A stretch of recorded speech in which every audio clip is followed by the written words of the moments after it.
কিছু কিছু পাপ, কিছু কিছু অপরাধ আছে যে গুনাহগুলো, যে অপরাধগুলোর কারণে আখিরাতের শাস্তি তো আছেই, নগদ দুনিয়াতে মৃত্যুর আগেই আল্লাহ তাআলা তার একটা শাস্তি আস্বাদন করান। এরকম 7টি পাপের সাথে আজ আমরা পরিচিত হব, যে পাপগুলোর প্রত্যেকটির সাথে আমাদের অনেক মানুষের সম্পর্ক আছে, আবার অনেকের প্রত্যেকটির সাথে না থাকলেও কোনো না কোনোটার সাথে সম্পর্ক আছে। আর সেই হারাম কাজগুলো যেগুলোর কারণে দুনিয়াতে নগদ শাস্তি হবে, তোর মধ্যে থেকে সর্বপ্রথম যে হারাম কাজের কথা বলতে চাই সেটা হলো মা বাবার অবাধ্যতা, নাফরমানি। উকুকুল ওয়ালিদাইন হাদিসের ভাষায়, কোরআনের ভাষায়।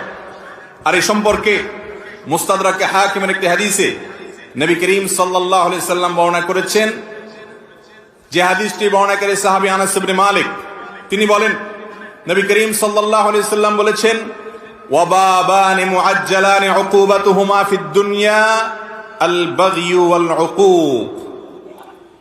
মানুষ যত পাপ করে, অপরাধ করে, যত অন্যায় এবং অনাচার করে, এর মধ্যে একটা পাপ এমন আছে যেই পাপের কারণে আল্লাহ তাআলা দুনিয়াতে নগদ শাস্তি দেন, আর সেটা হলো উকুকুল ওয়ালিদাইন বা মা বাবার নাফরমানি। মা বাবার কি করা ভাই? নাফরমানি করা। নাফরমানি মানে কি? মা বাবার অবাধ্য হওয়া। তারা যদি কোনো কাজের নির্দেশ করেন, সে নির্দেশকে আপনি আমলে নিলেন না, তোয়াক্কা করলেন না, মানলেন না।